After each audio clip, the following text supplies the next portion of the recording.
Hello viewers, welcome to new lesson. Today I am going to discuss about how to use present perfect tense in our daily conversation tone. I hope you will stay with me at the end of this video. So let's start.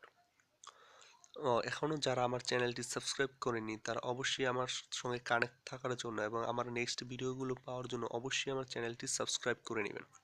তো চলুন শুরু করা যাক। তো গত পর্বে আমি আলোচনা করেছিলাম কিভাবে কন্টিনিউয়াস টেন্সকে আমরা ব্যবহার করব। যারা আমার ওই ভিডিওটি দেখেনি তারা অবশ্যই ভিডিও ডেসক্রিপশন বক্সে ওই ভিডিওটি লিংক দেওয়া আছে, আপনারা অবশ্যই ওই ভিডিওটি দেখে নেবেন। তো চলুন এবার আমরা প্রেজেন্ট পারফেক্ট টেন্স সম্পর্কে জানি। তো আমরা যদি একটু সংজ্ঞার দিকে লক্ষ্য করি তাহলে দেখতে পাবেন যে বলা আছে এখানে কোনো কাজ এইমাত্র শেষ হয়েছে কিন্তু তার ফল এখনো বিদ্যমান আছে, এরূপ বোঝাতে প্রেজেন্ট পারফেক্ট টেন্স ব্যবহার করতে হয়। অর্থাৎ আমরা কোনো একটি কাজ বর্তমানে করেছি, মানে করে ফেলেছি কাজটা, কিন্তু ওইটার ফলটা কি এখন আমরা ভোগ করতেছি, ফলটা কি এখন আমরা বিদ্যমান আছে। ওই সকল ক্ষেত্রে ওই সকল ঘটনার ক্ষেত্রে কি আমরা প্রেজেন্ট পারফেক্ট টেন্স ইউজ করব। তো আমরা যদি একটু এক্সাম্পলের দিকে লক্ষ্য করি তাহলে দেখতে পাবেন যে ফার্স্ট এক্সাম্পলটা, নিপা এইমাত্র এসেছে, সূর্য উঠেছে, আমি কাজ করেছি। দেখুন তিনটি কাজে কি সম্পূর্ণ করা হয়ে গেছে, কিন্তু তিনটি কাজের কি ফলাফল এখন আমরা কি বিদ্যমান। যেমন নিপা এইমাত্র এসেছে, নিপা আসা পর্যন্ত কাজটি শেষ, কিন্তু নিপা এখানে এসেছে সে কি এখনো বিদ্যমান না এখানে, মানে সে বিদ্যমান থাকা কি এখনো ফলটি আমরা ভোগ করতেছি বা ফলটি এখনো বিদ্যমান, এই কারণে আমরা এখানে প্রেজেন্ট পারফেক্ট টেন্স ইউজ করব।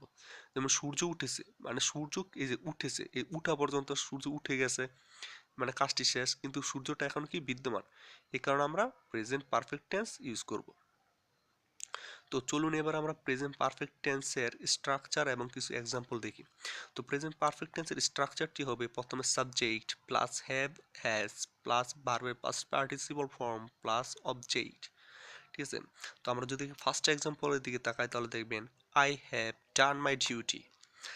এখানে স্ট্রাকচার অনুযায়ী প্রথমে সাবজেক্ট বসবে, তো সাবজেক্ট এখানে আই, তারপরে অক্সিলারি ভার্ব হ্যাভ অথবা হ্যাজের যে কোনো একটি, যেহেতু আয়ের সঙ্গে হ্যাভ বসলে তাহলে আমরা হ্যাভ ইউজ করব।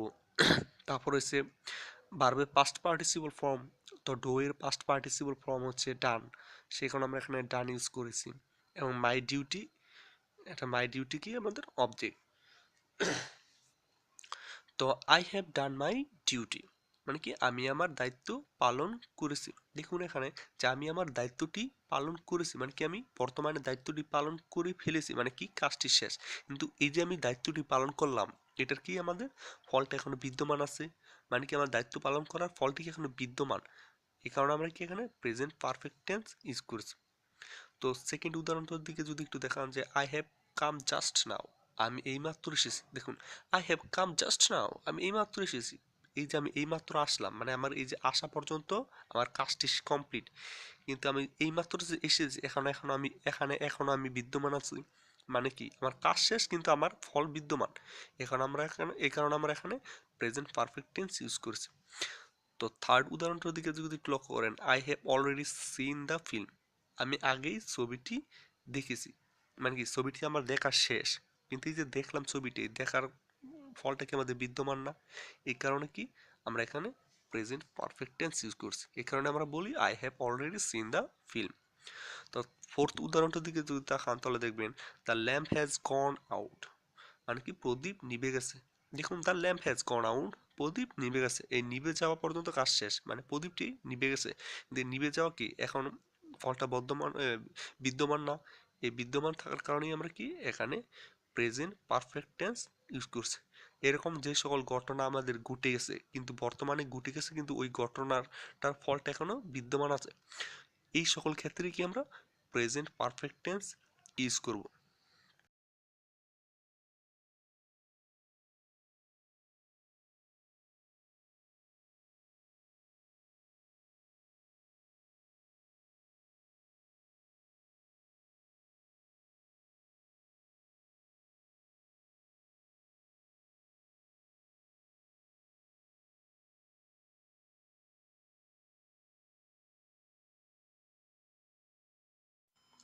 তো চলুন এবার আমরা প্রেজেন্ট পারফেক্ট টেন্সের কিছু নেগেটিভ সেন্টেন্স এবং স্ট্রাকচারটি লক্ষ্য করি।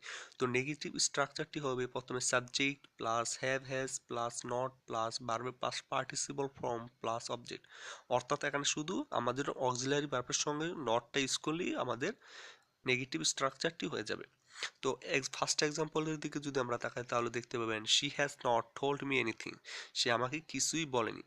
দেখুন আমরা শুধু এখানে অক্সিলারি ভার্ব হ্যাজ এর পর নটটা ইউজ করেছি, আমাদের past participle past present perfect টেন্সের নেগেটিভ সেন্টেন্স হয়ে গেছে।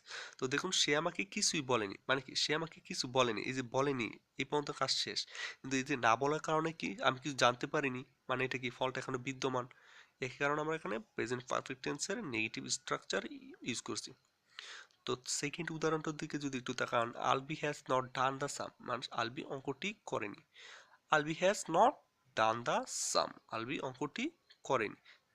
আলবি অঙ্কটি না করার কারণে কি সে ফলটা এখনো বিদ্যমান, যেহেতু সে অঙ্কটি করে নেই, এই কারণে আমরা এখানে প্রেজেন্ট পারফেক্ট টেন্স ইউজ করছি। তো থার্ড উদাহরণটার দিকে যদি একটু তাকান, I haven't got a mobile phone, আমার কোনো মোবাইল ফোন নেই। যে I haven't got a mobile phone, আমার কোনো মোবাইল ফোন নেই, এই যে আমার মোবাইল ফোন নেই, এই না থাকাটা কি আমার এখনো ফলটা কি বিদ্যমান না, যে আমার কোনো মোবাইল ফোন নেই, বর্তমানে আমার ফলটা কি এখনো বিদ্যমান। এই কারণে আমরা এখানে প্রেজেন্ট পারফেক্ট টেন্স ইউজ করছি। চলুন এবার আমরা প্রেজেন্ট পারফেক্ট টেন্স আর ইন্টারোগেটিভ সেন্টেন্সগুলো তৈরি করা হয়, অর্থাৎ কিভাবে আমরা প্রেজেন্ট পারফেক্ট টেন্স ব্যবহার করে কাউকে প্রশ্ন করব তা একটু শিখি। তো ইন্টারোগেটিভ সেন্টেন্স তৈরি করার সময় আমাদের স্ট্রাকচারটি হবে, প্রথমেই অক্সিলারি ভার্বটা আগে চলে আসবে, তাহলে হ্যাভ এবং হ্যাজ প্লাস সাবজেক্ট প্লাস ভার্বের past participle form plus object. আপনারা অবশ্যই মনে রাখবেন যে আমরা যে কোনো আপনার টেন্সেরই মাধ্যমে যখনই আমরা কখন কোনো কাউকে প্রশ্ন করবো তখনই আমাদের অক্সিলারি ভার্বটা প্রথমে চলে আসবে।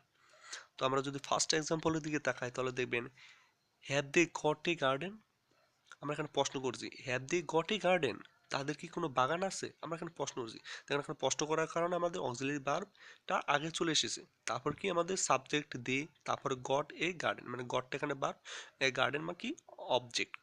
তো have they got a garden, তাদের কি কোনো বাগান আছে, ঠিক আছে। দেখুন তাদের কি কোনো বাগান আছে, এই কারণে আমরা এখানে প্রশ্ন করেছি যে তাদের কোনো বাগান আছে কিনা আমরা জানতে চেয়েছি, এই কারণে আমরা কি এখানে অক্সিলারি ভার্বটা সামনে প্রথমে নিয়ে এসেছি। তো সেকেন্ড উদাহরণটার দিকে যদি একটু তাকান তাহলে দেখতে পাবেন has she played her role, সে কি তার ভূমিকা পালন করেছে। দেখুন আমরা এখানে প্রশ্ন করতেছি যে has she played her role, সে কি তার ভূমিকা পালন করেছে।